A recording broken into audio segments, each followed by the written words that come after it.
À 50 ans, Romuald Wadani s'installe à la magistrature suprême. Son option stratégique de faire de l'agro-industrie, du tourisme et des services le moteur de la croissance économique inclusive, soutenue et durable dans le cadre d'une gouvernance nationale et locale plus efficace tout en misant sur le développement du capital humain et des infrastructures, l'a porté jusqu'au fauteuil présidentiel, comme l'a reconnu ce lundi 12 avril son adversaire, l'opposant Paul Ompé,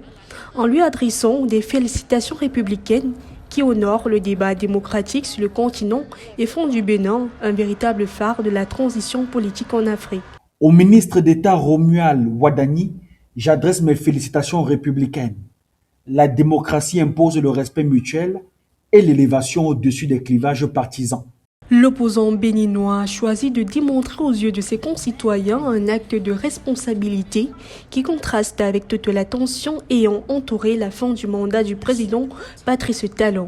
Il revient désormais à Romuald Wadani de réaliser la mise en œuvre du plan visant à consolider les réalisations du programme d'action du gouvernement tout en assurant la continuité de l'action de développement d'un gouvernement dont il a influencé la trajectoire économique, un défi que n'a pas manqué de soulever Paul Ompé dans sa démarche républicaine.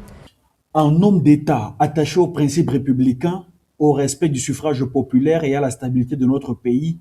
je prends acte avec responsabilité de cette dynamique telle qu'elle se dégage des premières observations.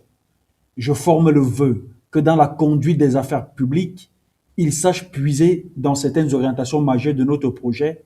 notamment en matière de justice sociale, d'inclusion économique, de réforme institutionnelle et de réconciliation nationale afin de répondre avec justesse et efficacité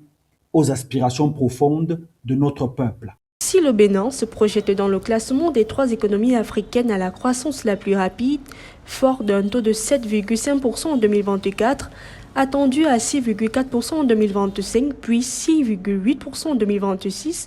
Romuald Wadani devra maintenir la dynamique de la production agricole, notamment le coton, l'intensification de la production industrielle en relation avec l'activité de la zone économique spéciale de Glodibé et la poursuite de la réalisation de grands chantiers conformément à la vision Bénin 2025 à la FIA.